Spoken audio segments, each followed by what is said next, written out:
இன்று வந்த இன்பம் என்னவோ அது கண்டு கண்டு இன்னும் பொங்கவோ கோயிலே போ போ இனி நான் தானே இனி உன்றாகம் அது என்றாகம் கோயில் பாட்டு ஓ வந்ததென்ன இளமானே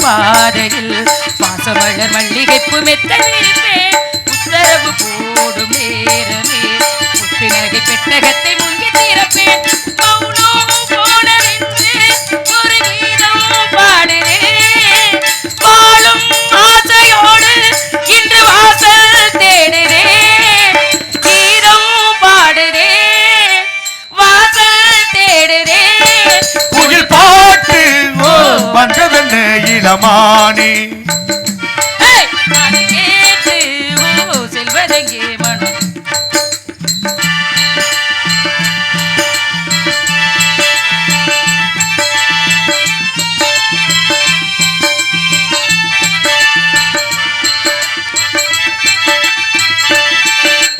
வானவெங்கு வேம்பாக வந்த இன்பம் நோயாக எண்ணி எண்ணி தள்ளி இருந்தேன் பிள்ளை தந்த ராசாவின் வெள்ளை மன பாராது தள்ளி வைத்து தள்ளி இருந்தேன் என் வகிற்றில் ஆடும் தாமரை கையசைக்க காலசைக்க பொத்தி வளர்ப்பேன் கற்பகத்து பொற்பதத்து பூச்சரம் நித்தமரை என் அருகில் எண்ணி சிரிப்பேன் மௌனம் போனதென்று ஒரு கீதம் பாடுறேன் வாழும் ஆசையோடு இன்று வாசல் தேடுறேன் கீதம் பாடுறேன் வாசல் தேடுறேன் குயில் பாட்டு வந்ததென்ன இளமானே அதை கேட்டு செல்வதெங்கே மனந்தானே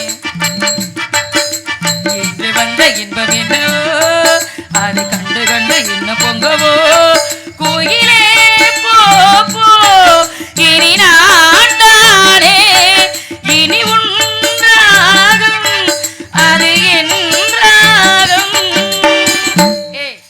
ராஜானே நன்றி அண்ணா வாங்க இரு எங்கடி கைய வைக்கிற போட்டனா வாங்க அது என்ன எடுத்து போறது கையில கொடுங்க தெரியாம என்ன பண்ணணுமா இங்க உண்டே வச்சா எப்படி இருக்குது பொம்பளை பிள்ளை இந்த பிள்ளை ரெண்டு உருண்டை இங்க இருக்குது அந்த பிள்ளை கொடுங்க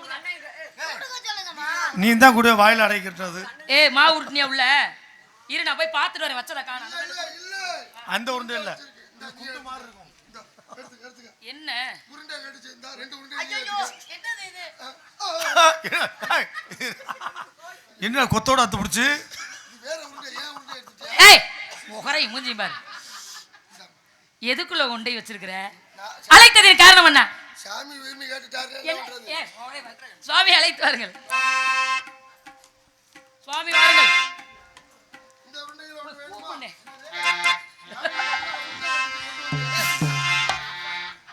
வணங்குகின்றேன் சுவாமி வந்தாரை பாமாலை பாடி வரவேற்பது எங்களது பாரம்பரியமே மலர் போன்ற வடிவன்றோ என் அருகிலே மலர் போன்ற வடிவன்றோ என் அருகிலே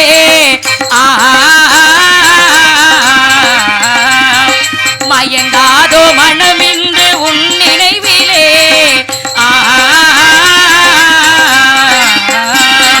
மலர் போன்ற வடிவன்றோ என் அருகிலே மயங்காதோ மனமின்று உன் நினைவிலே புன்னகை புரிந்திங்கு வந்தது நீ எங்கு அழகான உனை கண்டு எங்கள் நெஞ்சங்கள் ஆடி பாடினார் வர வேண்டும்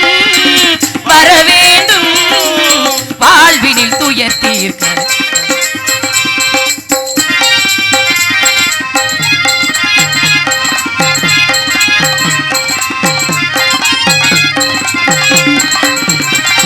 ஸ்ரீதேவி குடிகொண்ட இம்மாடமே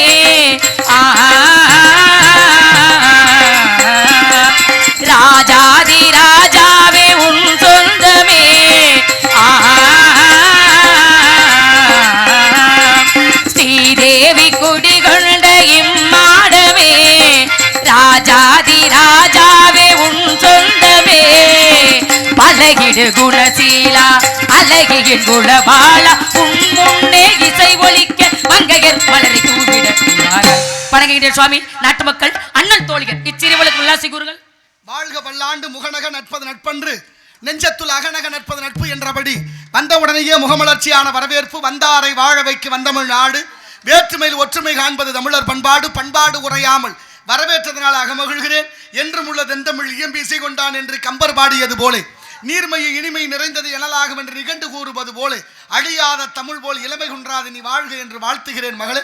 கால் நொந்தேன் நொந்தேன் கடிகு வழி நடந்தேன் யான் வந்த தூரம் எளிதென்று கூணல் கருந்தேனுக்கு அங்க அந்த காவிரி சூழ் நாடா இருந்தேனுக்கு எங்கே இடமென்று கேட்டால் அவை மூதாட்டி அதுபோல் அல்லாமல் முகமலர்ச்சியோடு செந்தமிழேன் அருந்தேனே செயலினை மூச்சினை உனக்களித்தேனே நீ நைந்தாயனின் நைந்து போகும் என் வாழ்வு என்று தமிழுக்காக பாடுபட்ட இந்த மாபெரும் சபைதனிலே உனக்காக தமிழால் வாழ்த்த வேண்டும். அதுவும் குறுந்தொகை பாடலாக யாயும் யாயும் யாராகியரோ எந்தை நுந்தை எம்முறை கேளீர் யானும் நீயும் எவர் கேளீர் செம்புள பெயல் நீர் போல அன்புடை நெஞ்சம் தாம் கலந்தனவே என்றபடி என்னை நன்றாக இறைவன் படைத்தனன் தன்னை நன்றாக தமிழ் செய்யுமாறு நெஞ்சை எல்லும் சிலப்பதிகாரம் அணி ஆரம் படைத்த தமிழ்நாடு வள்ளுவன் தன்னை உலகினுக்கு தந்து மாண்புகள் கொண்ட தமிழ்நாடு எங்கள் வாழ்வும் எங்கள் வளமும் அங்காத தமிழ் என்று சங்கே முழங்கு அர்ச்சனை பாட்டேயாகும் சுந்தரா சொற்றமிழ் பாடுக என்றார் என்று தூமரை பாடுமாயார் பெரிய புராணம்.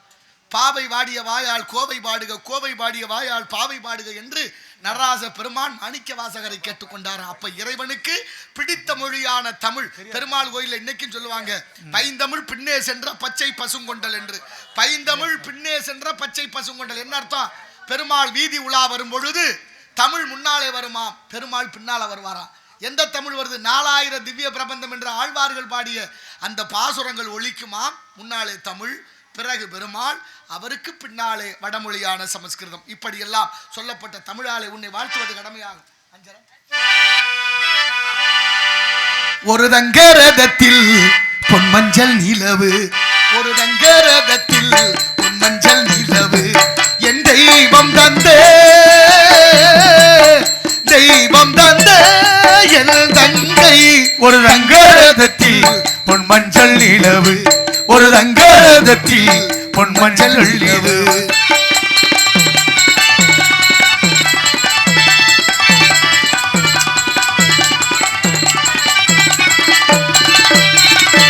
செம்மண்ணிலே தண்ணீரை போல் உண்டான சொந்தம் இது சிந்தாமணி ஜோதிகை போல் ஒன்றான பந்தம் இது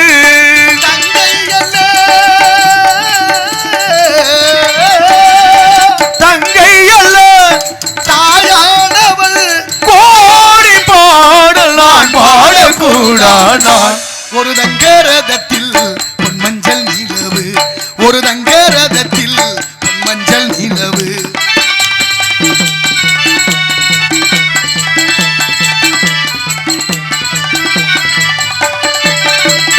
கண்ணீரில் நான் நீராட்டினால் என் ஆசை தீராதம்மா 300 நாள் தாளாட்டினால் எள் பாசம் போகாதம்மா என்னாலயம் பொன் கோபுரம் ஏழைகள் மங்களானாலும் மாறாதம்மா.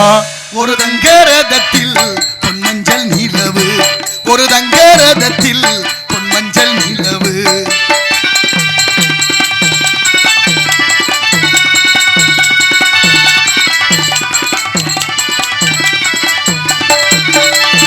ராஜாவை நான் ராசாத்திக்கு துணையாக பார்ப்பேனம்மா தேவர்களில் பல்லாக்கிலே ஊர்கோல வைப்பேனம்மா மனமங்கலம் திரு குங்குமம் வாழ்கவென்று பல்லாண்டு நான் பாடுவேன். வையத்துள் வாழ்வாங்கு வாழ்பவன் வானுரையும் தெய்வத்துள் வைக்கப்படும் என்பார் தெய்வ புலவர். பெருமைக்கும் ஏனை சிறுமைக்கும் தத்தம் கர்மமே கட்டளைக்கல் அப்படின்னா அவர் கணியன் பூங்குன்றனார் சொன்னதுதான் காரணம். நல்லதுக்கு நமக்கு நடக்கிற நன்மையும் தீமையும் பிறர் தர வர நம்மளாலதான். நல்லதும் கெட்டது நம்ம பேசக்கூடிய வார்த்தையில தான் இருக்கு. அது ஒரு வார்த்தை வெல்லும், ஒரு வார்த்தை கொள்ளும். சொல்வாக்கும் செல்வாக்கும் தேவர் திருவாக்கு, சொல்வாக்கு தவறிவிட்டால் நாரிய புண்ணாக்குன்னு இருக்காங்க. புண்ணாக்குக்கே பெருமை கொடுத்து பாடியவன் காலமேகம். பாருங்க, ஆடி குடத்தரையும் ஆடும் போதே இறையும் மூடி திறக்கின் முகங்காட்டும் ஓடும் மண்டை பற்றிர் பரவரன்னும் பாரிர் பின்னாக்கும் உண்டா உற்றிடு பாம்பு எல்லனவே ஓ. எள்ளுக்கும் பாம்புக்கும் ஒப்பிட்டு சொல்ற அளவுக்கு அவங்களுக்கு திறமை இருந்திருக்கு. அதனால சொல்லியிருக்காங்க. ஆடி குடத்தரையும் எப்படி பாம்பு ஆடிட்டு அதோட பொட்டிக்குள்ள அடங்கிரும். எண்ணெய செக்குல ஆடும் போதே இறையும். பாம்பு ஆடும் போதே சத்தம் போடும். செக்குல எள்ளு அதுலயும் சத்தம் வரும், ஒரு சத்தம். அது போல ஆடும் போதே இறையும். மூடி திறக்கின் முகங்காட்டும் பாம்பு மூடி திறந்தோம்னா பாம்பு தலையை தூக்கி வெளியே காட்டும். அது முகத்தை காட்டும். என்ன குடத்தை மூடியதுன்னா நம்ம முகத்தை அதுல காட்டும். மூடி திறக்கின் முகம் காட்டும். ஓடு மண்டை பற்றிர் பரபரன். ஆமா, பக்கத்துல ஓடி வரும். கொத்துனா பரபரன்னு விஷம் தலைக்கு ஏறும். நல்லெண்ணெய் உச்சந்தல்ல வச்சு தேய்ச்சா அதிக உஷ்ணமா இருக்கவங்களுக்கு தேய்ச்சா பரபரன்னு ஏறும் தலை. உற்றிடும் பாம்பு எல்லனவே ஓது. எவ்வளவு அழகாக. அதனால இப்படிப்பட்ட சில விஷயங்கள் இருக்கு. எப்படி நிர்பந்தனை ஊத்தியா என்ன சுவாமி? இந்த இடத்துல நான் கவனிக்கவில்லையே. கவனிக்கலையா? சில விவரங்களை நான் அறிய வேண்டியாவா? சரி, அதனால கேட்கவா ஒரு தடவை கேட்கறது நியாயம். 3 ஏன் சுவாமி உங்க அப்பா அதுங்க நீதிபதி இடத்துல வேலை பார்த்தாரோ? அப்படி இல்லம்மா. இல்ல 3 முறை சொல்றீங்களே. அவ்வையார் சொன்ன வாக்கு. அதுக்காக நீங்க சொல்றீங்க. பாண்டியன் வீட்டு கல்யாணத்துக்கு போனா. ஆமா, மதுரையில தமிழ் மன்னன். அதனாலதான் இருப்பதற்கு எங்க இடம்னு கேட்டான்னு ஏற்கனவே சொன்னீங்களே. ஆமா, அது சோழ மன்னனுடைய சபையில. சரி, இது பாண்டிய மன்னனுடைய கல்யாணம். மடத்துக்கு வந்தோன்னே புலவர்கள் எல்லாம் கேட்டா என்ன தமிழ் மூதாட்டி பாட்டி எங்க போனீங்கல கல்யாணத்துல சாப்பாடு எப்படி? அதைத்தானே கேக்குறாங்க. ஆமாமா. அந்த அம்மா சொன்னா உண்டேன் உண்டேன் உண்டேன்னா என்ன நினைக்கிறது? 3 தடவை சாப்பிட்டுருப்பாவுல இருக்கு. அப்படிதான் நினைப்பாங்க உள்ளவங்க. அதை சொல்லல. சொன்னா நான் சாப்பிட்ட பெருமையை சொல்றேன் கேளுங்க.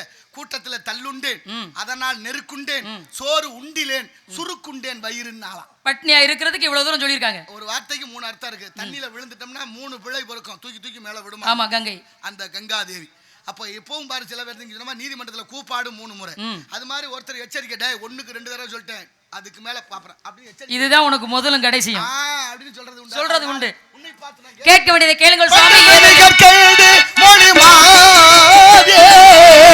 வண்டி விழி கற்கண்டு மொழி மாதேனி. வண்டி விழி கற்கண்டு மொழி மாதே மாதே மாதே. வண்டி விழி கற்கண்டு மொழி மாதே மாதே மாதே.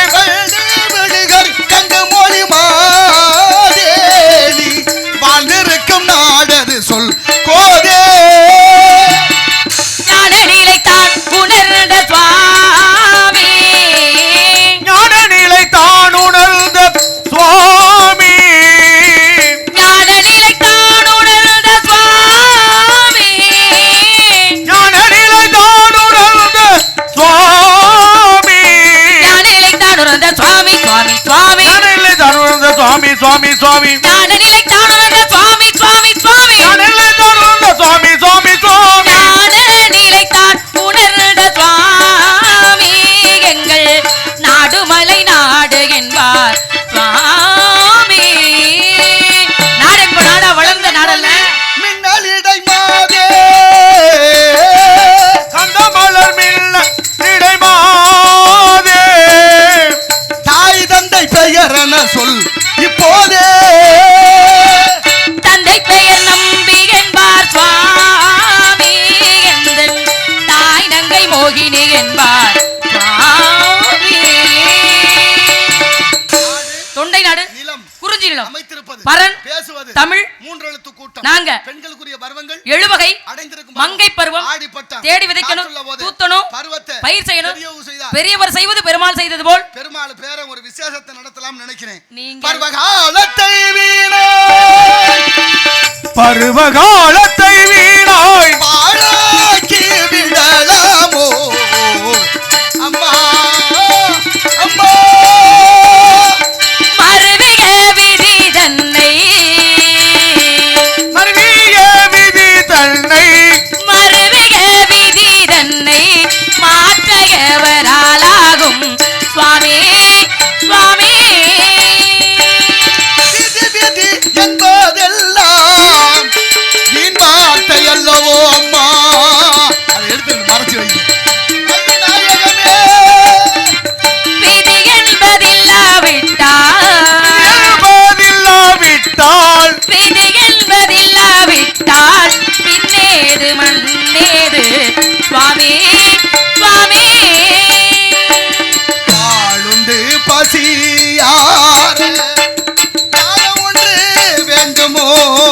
அம்மா அம்மா பாலோடாயினும் தாளம் சுவாமி பாலோடாயினும் தாளம் அறிந்துள்ள பெருவே முனியே.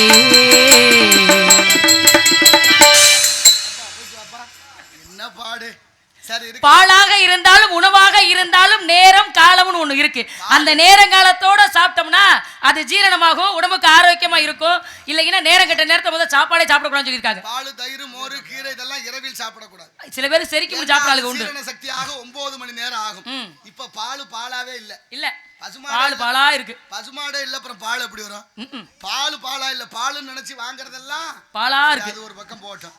இருந்தாலும் இந்த உலகத்துல நல்ல விஷயங்களை கடைபிடிக்கிறதே இல்ல. கடைபிடித்தார் கொள்வார் இல்லைன்னு போயிட்டோம். எது சொன்னாலும் எதிர்த்து பேசுற கூட்டமா மாறிட்டோம். கேட்கறதுக்கு தான் ஆள் இருக்கு இல்ல கேட்க இருக்கு. இப்ப ஞானமான பயிர்கள் செவியை தீட்டிக் கொண்டிருக்கிறார்கள். அதான் திருப்பதி மிதியா பாதம், சிவனடி வணங்கா சென்னி, இறப்பவர் கீயா கைகள், இனிய சொல் கேளாத காது, புறப்பவர் தங்கள் கண்ணில் பொழிதரா சாகா தேகம், இருப்பினும் பயன் என்ன காட்டுல எரிச்சாலும் இல்லைன்னு விவேக சிந்தாமணி சொல்லுது. திருப்பதினா என்ன? வடவேங்கடம். திருப்பதிக்கு போறது இல்ல. திருனா உயர்வு, பதினா தலங்கள். நல்ல கோயில்களுக்கு போகணுமா? பால் படைத்தது கோயில்களுக்கு சென்று இறைவனை வழிபட வேண்டும். அது பெருமாள் கோயிலா இருக்கலாம், சிவன் கோயிலா இருக்கலாம், அம்பாள் கோயிலா, அவரவருக்கு எந்த தெய்வம் இஷ்ட தெய்வமா இருக்கோ அங்க போய் வரலாம். 1008 கோயில் சிவன் கோயில் இருக்கு, 108 கோயில் பெருமாள் கோயில் இருக்கு, 6 படை வீடு முருகனுக்கு இருக்கு, 6 படை வீடு விநாயகருக்கு இருக்கு, பஞ்சபூத தலங்கள் சிவனுக்கு இருக்கு, நிறைய இருக்கு. அப்படி எல்லாம் சென்று ஒவ்வொரு தத்துவங்களையும் என்னென்ன உணர்த்துது, இந்த கோயில் மூலமா நமக்கு என்ன கத்துக் கொடுக்கப்படுது அப்படிங்கறத பார்க்கணுங்கிறதுக்கு தான் சொல்லி கொடுத்திருக்கிறார்கள். கோபமும் ஆசையும் தான் மனிதர்களுக்கு அதிகமாக இருக்குதே தவிர நீங்க சொல்றது போல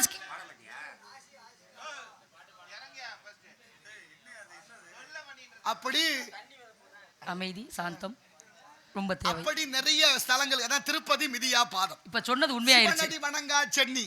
சிவனடி வணங்கா சென்னின்னா தலை. இறைவனுடைய திருப்பாதத்தை வணங்கணும்னு சொல்லப்படும். இறப்பவர்க்கு ஐயா அப்படின்னு கை நீட்டினா நம்மளால முடிஞ்சதை கொடுக்கணும். இனிய சொல் கேளாத காது, நல்ல விஷயங்களை கேட்காத காது, புறப்பவர் தங்கள் கண்ணில் ஒருத்தர் துன்பப்படுகிறார் துயரப்படுகிறார் என்று கண்ணீர் வரவில்லைன்னா அந்த தேகம் இருந்தும் பயனில்லை, எரிச்சாலும் புண்ணியம் இல்லைன்ன. அப்ப எப்படி மிருகங்களுக்கு இருக்கக்கூடிய கருணை மனிதர்களுக்கு இல்ல. இப்ப மனிதர்களுக்கு தான் அப்ப அதிக கருணை இருக்கும். உணவு வேணும்னு ஒருத்தர் கேட்டு வந்தா கூட இரவு நேரமாக இருந்தாலும் அந்த நேரத்துல உணவு கொடுத்து அனுப்புவது தமிழர்களின் வழக்கமா இருந்துச்சு. அதனாலதான் விருந்தோம்பலுக்கே பேர் போனது தமிழ்நாடுன்னு சொல்றோம். அப்படி இருக்கல வேளாண்மை செய்து பொருட்னு வள்ளுவர் பாடுறார். அதனாலதான் சிவனடியார்கள் ஒருத்தர் நினைச்சாரு, இருக்கும் காலம் வரைக்கும் யார் உணவு கேட்டு வந்தாலும் இல்லேன்னு சொல்லாம கொடுக்கணும்னு. சிறு தொண்டரு பாத்துங்க. வாடிய பயிரை கண்ட போதெல்லாம் வாடினேன் என்றார். ஒரு புல்லு வாடுறதுக்காக மனிதன் மனம் வாடணுங்கிற அவசியம் என்ன இருக்கு? வள்ளலார் ராமலிங்கம் பிள்ளை. அப்ப மனம் வாடுதுன்னா பயிர் வாடும் பொழுது ஒரு மனிதன் உணவு இல்லாமல் வாடுவானே, அதனால அவர் நினைச்சாரு, அன்னைக்கு ஏத்துனாரு ஒரு வடலூர்ல. ஆனா இந்த நாளிகை வரைக்கும் அந்த வடலூர்ல பச்சை தண்ணியில விளக்கரிச்சவர் இருக்கு. அதான் சொல்ல வந்தேன் நானும். அப்பேற்பட்டவர் ஏற்றிய விளக்கு இந்த நாளிகை பொழுது வரை அணையாமையே எரிஞ்சுக்கிட்டே இருக்கான். 150 அதிசயங்களும் அபாரமான விஷயங்கள் இந்த உலகத்துல இருக்குல்ல. 150 வருடங்களுக்கு மேலாக அவர் பற்ற வைத்த அடுப்பு, பசிப்பினி தீர்வதற்காக பற்ற வைத்த அடுப்பு இன்னும் உலக நாடுகள் எல்லாம் செய்து கொண்டிருக்கிறார்கள். வள்ளலாருக்கு கல்யாணம் பண்ணி பார்க்கணும்னு அப்பா அம்மா நினைச்சிருக்காங்க. எல்லா தாய் தகப்பன் நினைக்கிறது தானே. அவர் சொன்னாரு, எனக்கு திருமணத்துல விருப்பம் இல்லம்மா, வேண்டாம். நம்ம குடும்பத்துல ஒரு பழக்கம் இருக்கேப்பா, இருந்தாலும் உன்னைய பெத்தது நாங்க கல்யாணம் பண்ணது தானப்பா, அதனால நீயும் திருமணம் பண்ணணும்னு சொன்னாங்க. சரின்னாரு. பொண்ணு யாருன்னு கேட்டாரு.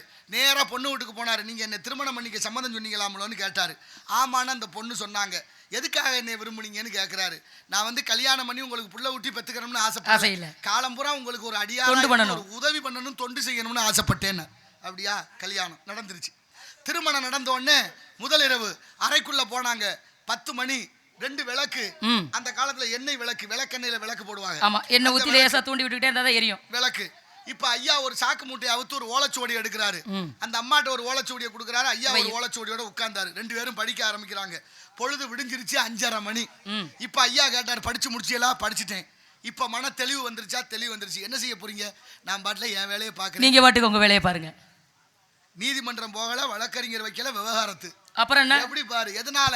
தேவார ஓலைச்சுவடி திருவாசகம். தேவாரம் திருவாசகம் படிச்சா வாழ்க நாதந்தால் வாழ்க இமைப்பொழுது என்னெஞ்சில் நீங்காதால் வாழ்க குருமுனிதன் வாழ்க ஆகவும் ஆயினும் அன்னிப்பாண்டால் வாழ்க. இன்னைக்கு 199% குடும்ப நல வழக்கு தேங்கி இருக்கான் தமிழ்நாட்டுல. ஆமா. ஒருத்தர்கிட்ட ஒரு கேள்வி கேட்கப்படுது. அமெரிக்கா மாப்பிள்ள அமெரிக்கா பையனை கூப்பிட்டு ஒரு கேள்வி கேட்கிறாரு. அந்த பையன் சொல்றாரு, மாமா எங்க அமெரிக்காவில் நாங்க முதல்ல விரும்புறோம், அதுக்கப்புறம் டேட்டிங், அப்புறம் அது என்ன அந்த வார்த்தைக்கு என்னன்னு சொல்லுங்க ஐயா, கேக்குதா? டேட்டிங் அவுட்டிங்னா தமிழ்ல என்னன்னு சொல்லணும். அப்ப அதுக்கெல்லாம் நாங்க போயிடுறோம். அதுக்கப்புறம் லிவிங் டுகெதர்னு ரெண்டு பேரும் சேர்ந்து வாழ்றோம். இதை நினைக்கிறது ரொம்ப கொடுமையா இருக்கு சுவாமி. சொல்லி முடிச்சாரு. சொல்லுங்க. ஒரு பிள்ளையும் பெத்துக்கிறோம், அதுக்கப்புறம் தான் நாங்க கல்யாணமே பண்ணிக்கிறோம். புடிச்சா இருக்கிறோம், இல்லைன்னா விட்டுட்டு போயிடுறோம். இது என்ன வாழ்க்கை? உங்க இந்தியாவுல குறிப்பா தமிழ்நாட்டுல ஒரே ஒரு தடவை தான் பொண்ணு பாக்குறீங்க. அது இனிப்பும் காரமும் கொடுக்குறா, குடிச்சிட்டு சாப்பிட்டு பிடிச்சிருக்குன்னு சொல்லிடுறியா, அப்பா அம்மா பார்த்து கல்யாணம் பண்ணி வச்சிடறாங்க. கடைசி வரைக்கும் நல்லா இருக்குதுல எப்படி? எங்க நாட்டுல 160% விவகாரத்து நடக்குது, உங்க நாட்டுல அவ்வளவு இல்லையே ஏன்னு கேட்டாராம். நியாயமான கேள்விதானே. இப்ப உடனே சொல்ல முடியாம மறுநாள் சொல்றேன்னாரு அவரு. மறுநாள் வந்து பதில் சொல்றாரு அந்த தம்பிக்கிட்ட. தம்பி, நீங்க இந்த விளையாட்டு எல்லாம் பாப்பீங்களா? இந்த மட்டையடி, கிரிக்கெட்டு, கால்பந்து, இந்த கூடைப்பந்து, இந்த விளையாட்டுலாம் பாப்பீங்களா? பாப்பேன். எப்படி பார்க்க பிடிக்கும்? நேரலையா பார்க்க பிடிக்குமா, நேரடியா பார்க்க பிடிக்குமா? ஏற்கனவே நடந்ததை எடுத்து வச்சு அதை பார்க்க பிடிக்குமான்னு கேட்டார். நேரலைனா லைவ். நான் நேரலை தான் பார்ப்பேன். அது எப்படி? ஏற்கனவே நடந்து முடிஞ்சதான் எனக்கு தெரியுமா அதுல என்ன இருக்குன்னு. அப்புறம் பார்த்தா என்ன, பார்க்காட்டி என்ன, அதனால நான் நேரலை தான் பார்ப்பேன்னாரு. சாதாரண விளையாட்டை கூட நேரலையா பார்க்க நினைக்கிற நீங்க காலம் பூரா வாழ்ற பொண்ணை நேரலையா பார்க்காம முடிச்சு விட்டு எப்படிப்பா திருமணம் பண்றா நல்லா இருக்கும்னு கேட்டார். நியாயமான கேள்வியில சாமி. எங்க தரம் பார்ப்போம், அப்பா அம்மா பார்த்தோன்னு திருமணம் பண்ணுவோம். திருமணம் பண்ணி முதல் ரூக்குள்ள போட்டா எங்க ரெண்டு பேருக்குள்ள கொஞ்சம் வெக்கம் வரும். நாங்க ரெண்டு ஏற்கனவே பேசிக்காதவங்க, அவங்க என்னங்கம்பாக நீ சொல்லும்போ, நீங்க சொல்லுங்க. ரெண்டு பேரும் பேச முடியாம திணற நேரத்துக்கு யாராவது ஒருத்தர் சத்தம் போட்டு மணி என்ன ஆகுது இன்னும் விளக்கணைக்காம படக்குன்னு அப்பா சத்தம் போடுறான்னு விளக்க அனுப்போம். ஏதோ ஒன்று காலையில் தப்பு பண்ணிட்டோமோன்னு ரெண்டு பேரும் ஜங்கோசமாக இருப்போம். அப்புறம் அப்படியே கோயில் குளத்துக்கு போனால் பேச்சுவார்த்தை நடக்கும். இதுலேயே 2-3 மாதம் போனோன்னு பொம்பளை பிள்ளை வாந்தி எடுத்துருவா. இப்போ நினைப்போம் நமக்காக ஒரு அங்கே கரு உற்பத்தி ஆயிடுச்சு, இப்போ குழந்தைக்காக நம்ம வாழ்க்கையை மாற்றி அமைக்கணும் அப்படிங்கிற எண்ணம் எங்களுக்கு புது வாழ்க்கை ஆகுது. ஒவ்வொரு நாளும் எங்களுக்கு புத்தம் புதிதாக மாற்றி அமைக்கிற இந்த கலாச்சாரம் எங்கள்கிட்ட இருந்ததுனால தான் விவகாரத்தை ஆகலேன்னாரு. நீங்க அதெல்லாம் முடிச்சுட்டு கல்யாணம் தான் ஆகி போச்சு. நான் சொன்னவர் யார் தெரியுமா? நம்ம மறைந்த பாக்கியராஜ் ஐயா அவர்கள். பாத்துக்கங்க, அப்ப தத்துவமான விளக்கத்தை சொல்லி இருக்காரு பாருங்க. இப்ப இருக்கிற காலம், இப்ப பொண்ணு வாக்க சொன்னா பொம்பளை பிள்ளைய மாப்பிள்ளைகிட்ட பேசுதுங்க. நீங்க நல்லா யாவும் வச்சுக்கங்க. உங்களை நான் கல்யாணம் பண்றதா இருந்தா நாலு கல்யாணம் பண்ண முடிஞ்ச மறுநாளே உங்க அப்பா அம்மா அந்த பக்கம் தலை வச்சு படுக்கப்படாது. இது என்ன கொடுமை? ஆமா, நாம தனி கொடுத்தா தான் போகணும். அதுலயும் பாருங்க, நான் எங்க வேணாலும் போவேன், என்ன வேணாலும் பண்ணுவேன், ஏன்னு கேட்கப்படாது. ஆமா, ஏன் அலைபேசியை நீங்க, அது என்னுடைய தனி சுதந்திரம். ஏன் அலைபேசியை நீங்க பார்க்கப்படாது, உங்க அலைபேசியை நான் பார்க்க மாட்டேன். வீட்டுல எல்லா வேலையும் நீங்க தான் பார்த்து வைக்கணும், சோறு உள்வட ஆக்கி வைக்கணும், துணிமணி எல்லாம் துவைச்சு வைக்கணும். யார் இதை சொல்றது? பார்க்கும்போதே பொண்ணு சொல்லுதா? ஆமா. அதுலயும் வயசான காலத்துல தாத்தா பாட்டி வீட்டுலவே இருக்கக்கூடாதுன்னு ஒரு சமூகம். வயசான காலத்துல தெரியும், புள்ள தொட்டில அழுதுச்சுன்னா பாட்டிக்கு தெரியும் புள்ள அழுகுறான், பசிக்குதா, எறும்பு கடிச்சா எதுக்குன்னு பாருன்னு சொல்லுவாங்க. எறும்பு கடிச்சிருக்கு பாரு, புள்ள அழுகுறான், வயிற்று வலிக்கு ஒரு வெளியே இருக்க வை. ஆனா இன்னைக்கு அப்படியா இருக்கு? இல்ல, வயசான காலத்துல பேர பிள்ளைய கூப்பிட்டு வயசு தண்ணி தவிக்குதுடா தாத்தா பாட்டி, ஒரு ஜெம்மு தண்ணி கொண்டாடா. அவன் சொல்றான் ஊருக்கே வருது உனக்கு நான் வரலையாங்கிறேன். சாகலைன்னு கேக்குறானா? அது சாகு வரலையான்னு கேக்குறாங்க. எப்படி கேக்குறாங்க பாருங்க. இருக்கு பாருங்க தமிழ் சமூகம் எப்படி வாழ்ந்தோம், நாம் எப்படி இருந்தது, நமது பாரம்பரியம் ஏன் இப்படி போனது என்பதற்கு இலக்கியங்கள் நமக்கு கற்றுக் கொடுக்கும் கதைகள் என்ன. அதனாலதான் கதையின் வரலாறுலயே நலாகினை எடுத்துக்கலாம். நல்ல மனைவியா வாழ்ந்தாங்க. கணவன் என்ன தவறு செய்தாலும் மனைவி விட்டு கொடுத்து போவதில் கெட்டு போகாது வாழ்க்கைங்கிறதுக்காக தான் அப்ப உள்ள பெண்கள் கணவன் தவறு செய்தாலும் திருத்தணும்னு நினைச்சாங்க, இல்ல அவரோட சேர்ந்து வாழ்ந்தாங்க. கொஞ்சம் ஆணாதிக்கம் இருந்தது நிறைய, கொஞ்சம் அடிமைப்படுத்துற காலம். அதுல இருந்து கொஞ்சம் விடுதலை பெறணும். பெண் விடுதலை இல்லையேல் மண் விடுதலை இல்லை. அப்ப வெளியே தெரிய இருந்துச்சு ஆணாதிக்கம், இப்ப தெரியாத மாதிரியே இருக்கு. பாரதியில இருந்து எல்லாரும் சொல்லி இருக்காங்க பெண் விடுதலை வேணும்னு. ஆனா சில இடங்கள்ல பெண்ணை அடக்கி வைக்கிறதுக்கு தான் வீட்டுக்குள்ள வைத்து பூட்டி வைக்கும் விந்தை மனிதருடைய வேடிக்கை வீணா. ஒரு குடும்பத்துல அப்பா இருக்கிறாரு, அவருக்கு ஒரு மக இருக்குன்னா தன் மகள் வாழ்க்கையில முன்னேறினா தானே இந்த குடும்பமே முன்னேறும். பாரதி சொல்லாதா? திருமணம் செய்த தன் மனைவி முன்னேறினா தானே அவன் குடும்பம் முன்னேறும். அப்படி நினைக்க நிறைய பேர் இல்ல சுவாமி. நம்ம மனைவி வாழ்க்கையில உயர்ந்து வந்தா நம்ம குடும்பம் நல்லா இருக்கும், நம்ம வாழ்க்கை நல்லா இருக்கும் நினைக்கிறதுக்கு நிறைய ஆட்கள் கிடையாது. பிறந்த வீட்டு பெருமையை புகுந்த வீட்லயோ, புகுந்த வீட்டு பெருமையை பிறந்த வீட்டுல சொல்லாம இருக்கவதான் பொம்பளை பிள்ளை. கொஞ்சம் அமைதியா பொறுமை. அதான் பெண்ணும் பூவும் பொண்ணும் ஒண்ணு, பூமும் பெண்ணும் பூமியும் ஒண்ணு, பூமியும் தண்ணியும் ஒண்ணு. அதனாலதான் பெண்ணை அவ்வளவு பொறுமையாக, பூ போல மென்மையா இருக்கணும், பூமாதேவி போல அமைதியா இருக்கணும். அதுக்காக சொன்னது. இருக்கணும்னா பெண்ணுன்னா இலக்கண சாந்தம், ஆணுன்னா இலக்கண கம்பீரம். ரெண்டும் மாறி இருந்தா சுத்தப்படாது, சரிப்பட்டு. வாழ்க்கைக்கு உதாரணமாக இலக்கியங்களும் புராணங்களும் இதிகாசங்களும் நமக்கு கற்பித்து கொடுக்குது நிறைய இருக்கு. சீதை ராமரை திருமணம் பண்ணியாச்சு. பாட்ட போடணும்னா மைக் செட்ல சொல்லுங்க, பேசாம இருங்க. ஒரேடியே சேர்த்து இந்த மத்த சரி அதை விடு. இப்ப ராமரு அயோத்தியில இருந்து நடந்து ஜனகர் மன்ன வாழ்ற அந்த ஜனத்பூருக்கு போறார், மிதிலை நகருக்கு போறார். இப்ப இருக்கிற அயோத்தியில இருந்து மிதிலாபுரி என்பது ஜனத்பூர் 450 மைல் நடந்தே போனாரு. சீதையை கூப்பிட்டு, சீதை உன் மலர் போன்ற கையால ம். என் காலை கொஞ்சம் அமுக்கி விடேன். யார் கேக்குறது? ராமர் சொல்றாரு. கேட்டாரு. உடனே சீதையும் காலை தொடலாம்னு கிட்ட வந்தா. கையில எல்லாம் வளையல் நிறைய இருந்துச்சு. படக்குன்னு கையை எடுத்துக்கிட்டா. காரணம் இப்ப கேக்குறா, ராமர் கேக்குறாரு, என்ன சீதை ஏன் தொட மாட்டேங்கிற, பயந்துட்டியா, நான் என்ன பேயா பூதமா பிசாசான்னாரு. சரி. அந்த அம்மா சொன்னா, நான் பேய் பிசாஜி பூதத்துக்கெல்லாம் பயப்பட மாட்டேன், உங்க கால் பட்டு கல்லாய் இருந்ததே புருஷனுக்கு மட்டும்தான் பயப்படுவேன். ஓ, எந்த பொண்ணு பயப்படுறா இப்ப? அப்படி புருஷனை அமைஞ்சிருக்காரு பாருங்க. ராமர் கொடுத்து வச்சவர். இங்க எத்தனை பேர் கொடுத்து வச்சிருக்கு? முதல்ல எல்லாரும் ராமனா இருக்கணும்ல. அப்படி சொல்லுங்க. நீங்க என்ன இங்கிட்டு சொல்லிட்டு அங்கிட்டு சொல்றீங்க? சொல்ற விதத்துல சொல்லுங்க. அப்ப அந்த அம்மா சொன்னா, சீதை சொன்னா, இல்ல நீங்க நடந்து வரும்போது உங்க கால் பாதத்துல இருந்து ஒரு தூசி பட்டு ஒரு கல்லு பெண்ணா போச்சாமே. ஆமா, இதெல்லாம் உனக்கு எப்படி தெரியும்? செய்தியில வந்துருச்சோ? எப்படி வராம இருக்கும்? அதுக்கு இதுக்கு என்ன? இல்ல நான் கையில நவரத்ன மோதிரம் போட்டிருக்கிறேன். இதெல்லாம் இந்த நவரத்ன மோதிரமும் உங்க காலை தொட்டோன்னு எல்லாம் பெண்ணா மாறி, ஒருவேளை நீங்க அந்த பெண்ணை கண்டு எப்படி அப்படின்னாலாம் பாரு. எப்படி இருந்திருக்கு ராமனுக்கு? என்ன போடுறா? யார் சொல்லி கொடுத்தா? அதெல்லாம் வைமுக உரையில இருந்து கீவா ஜெகநாத ஐயா வரைக்கும் இதெல்லாம் எழுதி வைத்திருக்கிறார்களே, எங்க ஐயா வாரியார் சுவாமி வரைக்கும். இப்ப சொன்னாரு, கவலைப்படாத சீதை, இந்த இப்பிறவிக்கு அந்த இரு மாதரை சிந்தையாலும் தொடன்னு சத்தியம் பண்ண. அப்புறம் என்ன? அந்த இரு மாதர்னா யார்? எல்லாரும் உரை எழுதுனது மறுமாதரைன்னு. ஆமா, வாரியார் சுவாமிகள் எழுதுனதுதான். இந்த இப்பிறவிக்கு அந்த இரு மாதர் யார்? 2 பேரு. இப்ப ராமர் மகாவிஷ்ணு, சீதை மகாலட்சுமி. மகாவிஷ்ணுக்கு 3 மனைவி, பூமாதேவி, நீலாதேவி, மகாலட்சுமி. மகாலட்சுமி இங்க வந்துட்டா, மகாவிஷ்ணு இங்க வந்தாச்சு. நீலாதேவியும் பூமாதேவி இருக்காங்க. 2 பேரும் தன் மனைவிதான். அவர் நினைச்சா தொடலாம். ஆனா சொல்றாரு, இந்த இப்பிறவிக்கு அந்த இரு மாதரை சிந்தையாலும் தொட மாட்டேன்னு சத்தியம். அப்புறம் என்ன? சத்தியத்தை காப்பாற்ற முடியுமா? சத்தியத்தை காப்பாற்ற முடியும்னாதான் சத்தியம் பண்ணணும், இல்லாட்டி சத்தியம் பண்ண கூடாது. சத்தியம் பண்ண என்னன்னு? நாளையில இருந்து குடிக்க மாட்டேன்னு காலையில சத்தியம் பண்ணி விட்டாரு. சரி. சாயந்தரமா 2 குடியாரங்க வந்து, தம்பி நமக்கு வெளிநாட்டுல இருந்து ஒருத்தர் வந்திருக்கிறாரு, சரி என்ன சேதின்னு. ஐயோ ஏண்டா இந்த சத்தியத்தை பண்ண, நாளைக்கு பண்ணிருக்கலாம்னு தடுமாறுறான் பாரு. அவங்க திருந்தினாலும் மனுஷன் இவங்க திருந்த விட மாட்டேங்கிறாங்களே. மகாத்மா காந்தி 37 வயசுக்கு மேல தூய பிரம்மச்சாரி, 37 வயசுக்கு மேல மனைவியை மனதாலும் தீண்டாதவர் மகாத்மா. அதனாலதான் சத்திய சோதனை என்ற நூல் எழுதினார். எத்தனை கதைகள் இருக்கு, நிறைய கதைகள் இருக்கு, காரணங்கள் இருக்கு, கருத்துக்கள் இருக்கு. ஆமா, இங்க என்ன வேலையா வந்த? நான் என்ன சாமி பறவை விரட்டிக்கிட்டு இப்படி காட்டுக்குள்ள வேலை பார்த்துக்கிட்டு தெரியறப்பல. அப்படி எல்லாம் ஏழை நம்ம சொல்லாது. எல்லா வேலையும் சிறந்ததுதான். செய்யும் தொழிலே தெய்வம் தான் இல்லைங்களே. வேலையை விரும்பி செய்யணும், நேசிச்சு செய்யணும், அப்பதான் நல்லா இருக்கும். இருக்கா இல்லையா? காவல் செய்கிறேன், ஆபத்து குதவா, பிள்ளை அரும்பசி குதவா, அன்னம் தாகத்தை தீரா, தண்ணீர் தரித்திர மரியா, பெண்டீர் கோபத்தை அடக்க, வேந்தன் குருமொழி கொள்ளா, சீடன் பாவத்தை தீரா, தீர்த்தம் பயனில்லை, 7 இருந்துமே. ஆமா, தமிழுக்கு அதாவது தவத்துக்கு ஒருவர், தமிழுக்கு இருவர், குணத்துக்கு மூவர், சபத்துக்கு 4, சகலத்துக்கு ஐவர், சுவைக்கு 6, ரிஷிகள் 7, பசுக்கள் 8, தானியங்கள் 9, பசி வந்தா 10 பறந்து விடும். இப்ப பாரு, பஞ்சபூதம்னு சொல்றான். என்னென்ன? பஞ்சபூதம் நீர், நிலம், நெருப்பு, காற்று, ஆகாயம்ன்றது பஞ்சபூதத்துக்கு இருக்கு. பஞ்சாங்கம் அதுக்கு 5. நாள், கரணம், யோகம், வாரம், திதி. அடுத்து இலக்கணம் 5. சொல், பொருள், யாப்பு, அணி, எழுத்து.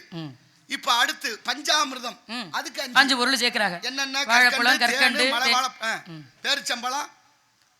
நீங்களும் ரோட்ல சொல்லுங்க. சரி, 5 சேர்ந்தா பஞ்சாமிர்தம், 5 சேர்ந்தா பஞ்சாங்கம், 5 சேர்ந்தா இலக்கணம், 5 சேர்ந்தா எதுல 5 சேருதோ அது பஞ்சம் வந்துரும். 5 பேர். இந்த பஞ்ச பாத்திரம்னு ஒண்ணு இருக்கு, அது எத்தனை பாத்திரம்? என்ன சுவாமி இங்க இருக்க, அது பாத்திர கணக்காது. என்ன கொடுமையா இருக்கு பாத்திரம்? பஞ்ச பாத்திரம்னா, பஞ்ச பாத்திரம்னா எப்படி சொல்ல முடியாத? பஞ்சம்ங்கிற வார்த்தைக்கு பல அர்த்தம் இருக்கு. இங்க 5 பொருள் இருக்கு. அங்க பஞ்ச பாத்திரம்னா விரிவடைந்த பாத்திரம்னு அர்த்தம். பூசாரி கையில இருக்கும் பாரு, இந்த உள்ள ஒரு கரண்டி இருக்கும். ஆமா, அது அடியும் நுனியும் ஒரே அகலத்துல இருக்கு, விரிந்த பாத்திரம்னு பேரு இருக்கு. இப்ப நவக்கிரகம்னு சொன்னீங்கல்ல 9, நவரத்னம் 9, நவதானியம் 9, நவதுவாரம் 9, நவசக்தி 9, நவ இந்தியா 9 இல்ல. ஆனா அங்க பேர் மாறுது. எப்படி மாறுது? அந்த தமிழினுடைய மகத்துவம். நமம்னா புதுமைன்னு அர்த்தம். புதிய புதிய யுக்திகளை கையாளுவதனாலே புதிய இந்தியா என்று மாற்றம் பெறுகிறது. நாடு தமிழ்நாடு, நாமெல்லாம் தமிழர்கள், பேசும் மொழி தமிழ். ஆனா மாவட்டத்துக்கு ஒரு மாதிரியா இருக்கு. ஆமாமா, கன்னியாகுமரி பக்கம் போனா ரொம்ப அழகா எப்படி பேசுவாங்க, தென் தமிழ் இஎம்பிசி கொண்டா. கோயம்புத்தூருக்கு போனா மரியாதையா இப்ப ஏனுங்க வந்து சாப்பிட்டு போட்டு போங்க. ஆமா, என்ன நீங்க கோவப்பட்டாலும் அந்த இங்கு சேர்த்து பேசுவாங்க. ஆமா, சென்னைக்கு போய் பாரு எப்படி சொன்னு சொல்லப்படாது. சரி விடு, ரொம்ப அழகா. என்ன சாமி இவ்வளவு தூரம் சொல்றீங்க, அதை மட்டும் சொல்லதுக்கு வாய் கூசுது உங்களுக்கு. ஏங்க ஆமா, சென்னை தான் நமக்கு முதல் தலைநகரமே, அதை குறை சொல்றீங்க பத்தியெல்லாம் நீங்க. குறை சொல்லல, தமிழ் எப்படி பேசுறாங்களேன்னு சொல்றேன். ஆமா, குறை சொல். என்ன இருக்க, இடுப்பாரா மன்னன், இடுப்பாறு அற்று ஏமாறா மன்னன், கெடுப்பானும் தானும் கெடும்னார் வள்ளுவர். குற்றத்தை சொல்லணும், சொன்னா தான் திருத்த முடியும், சொல்லலைன்னா யார் திருத்துவா? இருக்கா இல்லையா? எத்தனை கதைகளும் காரணங்கள் பெரிய புராணம் சொல்லுது. உலகலாம் உணர்ந்து ஓதற்கரியவன் நிலமுலாவிய நீர்மலி வேணியன் அழகில் சோதியன் அம்பலத்தாடுவான். என்ன அர்த்தம்? நிலவு உலாவியன்னு பாடுறாரு. ஆமா. பாரதியும் பாடுறாரு. வெள்ளி பனிமலையில் மீதுலாவுவோம், மேலை கடல் முழுதும் கப்பல் விடுவோம். ரெண்டு பேரும் உலாவறத சொன்னாங்க. ஏன் வெள்ளி பனிமலைன்னு காஷ்மீருக்கு போறாங்க, ஊட்டிக்கு போறாங்க, கொடைக்கானல் போறாங்க? ஏன் போறாங்க? சொகுசா அங்க சுத்தி பார்த்துட்டு சொகுசா இருந்துட்டு வர போறாங்க. சொகுசுக்காக போறது. அப்ப சௌரியமா இருக்கத்தானே போறாங்க. ஆமா. அப்படித்தான் இங்க நிலவு உலாவியன்னு பாடுறாரு. சந்திரன், நிலவுனா சந்திரன். ஆமா. சந்திரனுக்கு சோமன்னு பேரு. இருக்கு. அவங்க மாமனார் கொடுத்த சாபம் தேய்கிறாரு. ஆமா. உருண்டு வந்து பாதத்துல விழுந்தான் சிவபெருமான் கால்ல. புள்ள கால்ல விழுந்தா தூக்கி மடியில தானே வைக்கணும். அடியில விழுந்தா தூக்கி மடியில வச்சுக்கிறது. அவர் தூக்கி தலையிலே வச்சுக்கிட்டாரு. சிவனை கும்பிட்டா எல்லாருக்கும் முடியல தான் அது உயரத்துல வச்சிருவாராம். அதனாலதான் சிவாய நவம் என்று சிந்தித்திருப்போருக்கு அபாயம் ஒரு நாளும் கிடையாது. அப்படி முடியல வச்சோன்னு தேஞ்சி கிடந்த சந்திரனுக்கு சௌரியம் வந்துருச்சு. எப்படி? இன்னும் உதாரணம், ஒருத்தருக்கு உடம்பு சரியில்லை, மருத்துவமனையில இருக்காரு. ஒரு வாரம் படுத்தே கிடக்குறாரு. கொஞ்சம் கொஞ்சமா உடம்பு தேறி வந்து இப்ப எந்திரிச்சு உட்கார்ந்துட்டாரு. இப்ப எந்திரிச்சு உட்கார்ந்தவருக்கு இன்னும் 2 நாள்ல எந்திரிச்சு நடக்கலாம் போல இருக்கு. நல்லதுதானே. உடம்பு சுகமாயிடுச்சுன்னா உட்கார்ந்து இருப்பாரா? எப்படி உட்கார மனசு வரும்? மருத்துவமனைக்குள்ளே உலாத்துறாரு. அதனாலதான் நிலவு உலாவிய நீர்மலி வேணியன்னு பாடுறாரு. அவர் ஜடாமகுடத்துல இருந்து அவர் உலாவி இருக்காரு. அங்க போனோன்னு அவருக்கு உலாவற தன்மை வந்துருச்சு. ஏன்னா பெரிய இடம் இல்ல, இடத்தை பொறுத்து தானே. பாதுகாப்பு நல்லா இருக்குல்ல. ஆமா, பாதுகாப்பு தான் நல்லா உலாவ முடியும். சடையானை சசிகண்ட மவுளியானை எவ்வுயிருக்கும் தாயானை விடையானை வெண்ணீற்றானை வேதியனை என்று நமக்கு இலக்கியங்கள் கற்பிக்குது. ஞான சம்பந்தர் பாடுகிறார். அதனால காக்க முடியாதுன்னு நான் நினைக்கிறேன். காக்கிற நம்பிக்கையோட தான் நான் நிக்கிறேன். எந்த நம்பிக்கை? எனக்கு நம்பிக்கை. அதுதான் கேட்கிறேன். இப்ப நம்பிக்கையோட தூங்குறாங்க. முருகப்பெரு அவங்க நம்பிக்கையோட இருக்காங்களா இல்லை எனக்கு தெரியாது. என் நம்பிக்கை நிறைய இருக்கிறது. முருகப்பெருமானே குடிகொண்டு இருக்கக்கூடிய இந்த இடத்துல அவருக்காக காவலுக்கு வந்திருக்கும் பொழுது முருகன் இருக்கும் இடத்தில் எந்த பயமும் இருக்கணுங்கிற அவசியம் இல்லைங்கிற எண்ணத்தோட நம்பிக்கையோட இருக்கேன். எப்போதுமே நம்மளை மட்டுமே பார்க்கக்கூடாது, நம்மளை சுத்தி இருக்கிறவங்களையும் பார்க்கணும். விவேகானந்தர் சின்ன பிள்ளையா இருக்கும் போது அவங்க அம்மாட்ட போய் கேட்கிறாரு, அம்மா நான் ஜாமியாரா போகணும், உத்தரவு கொடுங்க. அம்மா சொன்னா பக்கத்துல அறையில ஒரு கத்தி இருக்கு, எடுத்துட்டு வாப்பா. கத்தியை கொண்டாந்து கொடுத்தாரு விவேகானந்தர். வாங்கி வச்சுக்கிட்டு போய் வேலை இருந்தா பாருன்னாரு. போயிட்டாரு. கொஞ்ச நாள் கழிச்சு இன்னொரு தடவை வந்து கேட்கிறாரு, அம்மா நான் ஜாமியாரா போகணும், அந்த கத்தியை போய் எடுத்துட்டு வா. எடுத்தாந்து கொடுத்தாரு. வாங்கி வச்சுக்கிட்டு போய் மறுபடியும் வேலை பார்க்க சொல்லிட்டு போய்கிட்டு இருக்கு. ஒரு நாள் போய் அதே மாதிரி வந்து கேட்கறாரு, அம்மா நான் ஜாமியாரா போகணும், கத்தி எடுத்துட்டு வா. எடுத்தாந்து கொடுத்தாரு. இப்ப நீ ஜாமியாரா போகலாம். இப்ப நான் அப்படி சொல்லும் பொழுது அவங்களுக்கு சந்தேகம் வரும்ல. என்ன காரணம்? 2 முறைக்கு இந்த கத்தியை எடுத்தாரு சொன்னாரு. ஆமா, எடுத்தாந்து தான் கொடுத்தோம். ஆனா ஒரு நாள் கூட போச்சொல்ல கடைசியா நம்மள போச்சொல்னால என்ன காரணம்னா, சாமியாரா போனா உன் பாதுகாப்பை பார்க்கப்படாது, சாமியார் மத்தவங்க பாதுகாப்பை பார்க்கணும். உதாரணம், மற்றவர்களுக்கு பாதுகாப்பா இருக்கணும். உத்தரப்பிரதேச மாநிலத்தில் சாமியாரை பார்க்க போய் 99 பேர் செத்து போனா இடிபாடுகளுக்கு மிதிவட்டு பார்த்துக்கோங்க. அப்ப சாமியார் மட்டும் இல்ல, தலைவரா இருக்கிறவங்க நமக்கு மக்களுக்கு பாதுகாப்பா இருக்கணும். அத உதாரணமா விவேகானந்தருடைய அம்மா அவ சொன்னா, கத்தி எடுத்தாரு சொன்னா, கத்தி எடுத்தாந்து கொடுத்தாரு. கத்தி எப்படி கொடுத்தாரு? 2 தடவை கொடுக்கும் பொழுது கூர்மையான பகுதியை தாய் பக்கம் கொடுத்தாரு. 3வது முறை கொடுக்கும் பொழுது அடிப்பக்கத்தை தாய் பக்கம் கொடுத்து விட்டு, இப்ப நல்லா கவனிக்கணும், முதல்ல கொடுக்கும் போது குத்துற பகுதியை தாய் பக்கம், ஆமா, பாதுகாப்பான பகுதியை கையில வச்சிருந்தா. அப்ப அவங்க அம்மா யோசிக்கிறான், நம்ம புள்ள சாமியாரா போறோம், இன்னும் பக்குவம் இல்ல, பாதுகாப்பா அவனுக்கு மட்டும் பாத்துக்கிறேன், மத்தவங்களை பார்க்கல, இன்னும் பக்குவப்படலன்னு தள்ளி வச்சா. கடைசி நாள் தான் கத்தியை கொண்டாந்து கொடுக்கும் போது அடிப்பக்கத்தை தாய் பக்கமும் நுனி பக்கத்தை தன் பக்கம் வச்சுக்கிட்டு, இப்ப தம்பி பக்குவப்பட்டேன், இனி சாமியாரா போனா இவனால யாருக்கும் எந்த ஆபத்து இல்லைன்னு உணர்ந்தால் தாய். அப்ப குழந்தைய எப்படி வளர்க்கணும்? சின்ன சின்ன விஷயத்திலையும் பிள்ளைங்களுக்கு சொல்லி சொல்லி வளர்க்கணும். எத்தனை கதை இருக்கு இருக்கே. அதனாலதான் சொல்றேன், ஏன் நம்பிக்கை நம்மள மட்டும் நம்ம நல்லா இருக்கணும் நினைக்கப்படாது. நம்ம சுத்தி இருக்கிற இப்ப என்னமோ நான் மட்டும் தான் நல்லா இருக்கணும்னு நினைக்கிற மாதிரி நீங்க சொல்லி கொடுக்குறீங்க. நீங்க எல்லாம் ஊர் உலகம் நல்லா இருக்கணும்னு நினைக்கிற மாதிரி நானும் எல்லாரும் கெட்டு போ. என்ன சாமி நீங்க என்ன கேட்டீங்க? அப்படி இல்ல, ஏமா நம்பிக்கையோட இருக்கா? நம்பிக்கை சரிமா, அந்த நம்பிக்கையோட இருமா, நல்லா இருமான்னு சொல்லுங்களே. பெரிய மனுஷனுக்கு வாய் வர மாட்டேங்குது. அதுக்காக வந்தது புதுசு உழுது. இப்ப யாரும் அப்படி தரிசா போகலையே. என்னன்னா நம்மளை சுத்தி இருப்பவர். ஏன் சொல்றேன், இன்னொரு உதாரணம் சொல்றேன் பாரு. ராமகிருஷ்ண பரமஹம்சர்கிட்ட ஒரு சீடர் போய் கேட்கிறார், ஐயா சொர்க்கம் இருக்கா நரகம் இருக்கா எப்படி இருக்கு எனக்கு தெரியல. அவர் ஒரு கதை மூலமா, ஒரு சில பேர் செத்ததுக்கு அப்புறம் தான் சொர்க்கம்டான்ற, ஒரு சில பேர் இருக்கும் போதே நரகம்ன்ற. வள்ளுவர் சொன்னார், அடக்கம் அமரர்கள் உயிக்கும் அடங்காமல் உயித்து விடும். அடக்கம் அமரர்கள் என்றால் தேவலோகம், ஒளி உலகம், வெளிச்சம் தான் சொர்க்கம், இருட்டு தான் நரகம். உனக்கு உதாரணம் சொன்னா, வசதியா வாழ்றவங்க எப்படி வெளியில போய் எல்லாம் சொர்க்கத்தை அனுபவிக்கிறாங்களோ, அப்ப நரகம் என்பது சில பேர் நோயாளிகளாக கஷ்டப்பட்டுக்கிட்டு காசு பணம் இல்லாம, அதுவே நரக வேதனை. அதை சொல்றோம்ல, சில வீட்டுக்கு போனா வீட்டை பார்த்து வீடாயாது சொர்க்கம். பாரியா உள்ள போயிலே பொண்டாட்டி புருஷன் புள்ளன்னு அவ்வளவு சந்தோஷமா இருக்காங்கப்பா. அது சொர்க்கமா தெரியுதா?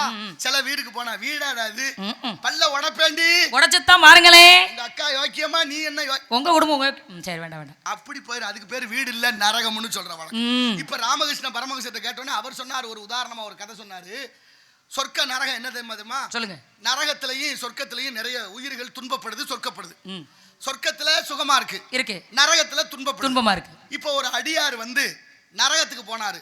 நரகத்துல இருக்கிற எல்லாரையும் பார்த்து, நரகவாசிகளே ரொம்ப துன்பப்படுறீங்க, நீங்க வர்ற கஷ்டத்தை பார்த்து எனக்கு கவலையா இருக்கு, ஒரு 1000 அப்படியா முருகா நல்லது மன்னிக்கணும் நான் வந்துட்டேன் ஒரே கதை முடிச்சு போறேன். அப்ப சொன்னாரு முருகனுக்கு தானே இங்கே இடம் நம்மளாம் அப்புறம் தான், அதனால முருகனுக்கு முக்கியத்துவம் கொடுக்கணும். அப்ப சொர்க்கத்துக்கு நரகத்துல போய் சொன்னார் 1000 அண்டா நெய் சோறு இருக்கு, சக்கரை பொங்கல் இருக்கு, நல்லா தித்திப்பா இருக்கும் இருக்கு, எல்லாரும் சாப்பிடுங்க. சாப்பிட சொல்லுங்க. ஆனா சாப்பிடுறது எப்படி சாப்பிடணும்? எப்படி? கையை மடக்காம சாப்பிடணும். தாங்க சாமி. அரை மணி நேரத்துல வரேன்ட்டு போயிட்டாரு. ஆஹா. சொர்க்கத்துக்கு போனாரு. அங்க போய் 1000 அண்டா சக்கரை பொங்கல் அவங்கள்ட்டையும் சொன்னாரு நீங்க எல்லாம் சாப்பிடுங்க, ஆனா கையை மடக்காம சாப்பிடுங்க. அரை மணி நேரத்துல வர்றேன்ட்டு திரும்ப நரகத்துக்கு வந்தாரு. நரகத்துக்கு வந்தா சோறு அண்டாவுல அப்படியே இருக்கு, யாரும் சாப்பிடல. இவர் கேட்டாரு ஏயா சாப்பிடல நீங்க தான் சாப்பிட சொல்லிவிட்டு கையை மடக்கப்படாதுண்டியா, அப்புறம் எப்படி சாப்பிடுறது? அதனால சாப்பிடல. உடனே எல்லாரும் என் கூட வாங்கன்னு சொர்க்கத்துக்கு போய் பார்த்தா 1000 அண்டா சோறும் தீந்துருச்சு. எப்படி சாப்பிட்டுருப்பாங்க? சந்தேகம் வந்திருக்குமே. கேட்டாரு ஐயா உங்களை சாப்பிட சொன்னேன், கையை மடக்காமல சாப்பிட சொன்னேன், எப்படி சாப்பிட்டீங்க? அப்ப சொர்க்கத்துல இருந்தவங்க சொன்னாங்க ஐயா நான் அள்ளி சாப்பிட முடியல, நான் அள்ளி அவருக்கு கொடுத்தேன், அவர் அள்ளி எனக்கு கொடுத்தாரு, அவருக்கு ஊட்டினாரு, ஒருத்தருக்கு ஒருத்தர் மாத்தி ஊட்டிக்கிட்டோம், சாப்பிட்டு முடிச்சோம்னாரு. இப்ப எது சொர்க்கம்? நம்ம மட்டும் சாப்பிடணும் நினைச்சா சொர்க்கம், பிறரையும் சாப்பிட எல்லாரையும் சாப்பிட வச்சோம். அதனாலதான் இங்கேயும் நல்லா இருக்கணும், அங்கேயும் நல்லா இருக்கணும், எல்லாம் நல்லா இருக்கணும். என்ன செய்யணும்? உனக்கு ஒரு மாப்பிள்ளை பார்த்தோம். மாப்பிள்ளை பேரு அழகன், குலகன், குக்குடகதாரி, சேயோன், செவ்வேல், செட்டி மகன், குறிஞ்சி வேந்தன், அப்பேற்பட்ட கிழவன். பொறுமை இல்ல, பேசாம நிக்கிறேன். பெரும் உத்தரவா இருக்கும் போல இருக்கு. சரிம்மா, தெய்வத்தை மாப்பிள்ளை பார்த்து வந்திருக்கீங்களா? அவரை கல்யாணம் பண்ணிக்கிற தகுதி முதல்ல எனக்கு இருக்கா? தகுதி தானா வராது. நம்ம அவர் உயர்ந்த இடத்துல இருக்கிறாரு, நான் காவல் பாக்குற கீழ் இடத்துல இருக்கிறேன். சூரியன் மேல இருக்கு, தாமரை கீழே இருக்கு. ஆமா, ரெண்டுக்கும் தொடர்பு இருக்கு தெரியுமா? சூரியனை பார்த்த உடனே தாமரை மலரும், சந்திரனை பார்த்த உடனே அள்ளி மலரும். அது தன்மை. நீங்க சொல்லும் பொழுதே எனக்கு வேணாம்னு சொல்லணுங்கிற என்ன வருது? சூரியனுக்கும் தாமரைக்கும் தொடர்பு இருக்கு, சந்திரனுக்கும் அள்ளிக்கும் தொடர்பு இருக்கு, மயிலுக்கும் மேகத்துக்கும் தொடர்பு இருக்கு, வள்ளிக்கும் முருகனுக்கும் தொடர்பு இருக்கு. ஒரு தொடர்பு இல்ல, இது வரைக்கும் எனக்கு தெரியல. நான் நல்லா சொல்றேன், ஜாதகமே என் கையில. எவ்வளவு வாங்குறீங்க? எதுக்கு? ஜாதகம் பார்க்க காசு இல்லாம சொல்லுவேன். ஓசிலையா? காசா லேசா, அப்ப வரிசையா இருக்கும். சொல்லுமே வார்த்தை கேளம்மா, சொல்லுமே வார்த்தை கேளம்மா, அவத்தை நீ விடுத்து மகளின் இந்த அவத்தை நீ விடுத்து அவனியோட இருப்பாய் சரி மடுத்து சொல்லுமே வார்த்தை கேளம்மா. பொய்யான தவ வேட புனைந்து வந்தவரே, பொய்யான தவ வேட புனைந்து வந்தவரே, பொய்யான தவ வேட புனைந்து வந்தவரே, பூமியில் கோள் சொல்லும் புகழும் நாரதரை கைவரிசை செல்லாது போ. இருப்போம் என்பது பொய், இறப்போம் என்பது மெய். பொய்யான உடம்பு படைத்த நீ என்னை பார்த்து பொய்யான வேஷம் செல்லும் செல்லாதுக்கு செட்டியார் மகனை வர சொல்றேன். அவரை வர சொல்றீங்க. அந்த சிக்கல் சிங்கார வேலவனை வர செய்து உன்னை திருமணம் செய்து கொடுக்காவிட்டால் என்பே நாரதன் அல்ல, அணிந்திருப்பது பிரம்ம முடிச்சும் அல்ல, சத்தியம் சத்தியம் சத்தியம். வருவான் வைத்தியநாதன் மகன், அது வரைக்கும் போயிட்டு வாங்க. போனா போகுது மச்சன பொண்டாட்டி, போனா போதே சாமியார் ஆச்சு. நான் பேசாம நிக்கிறேன். கட்டிக்காரோட பொய்யும் பொருட்டி 8 நாள்ல தெரியும். பாப்பமா உன் பொருட்டி 8 நாளில நடிக்கிறேன். நீ ஆத்தாடி இவர நடிக்கிற நடிப்பு அதிகம். முருகா ஞானம் பண்ணிட்டா சீக்கிரம் பாருங்க.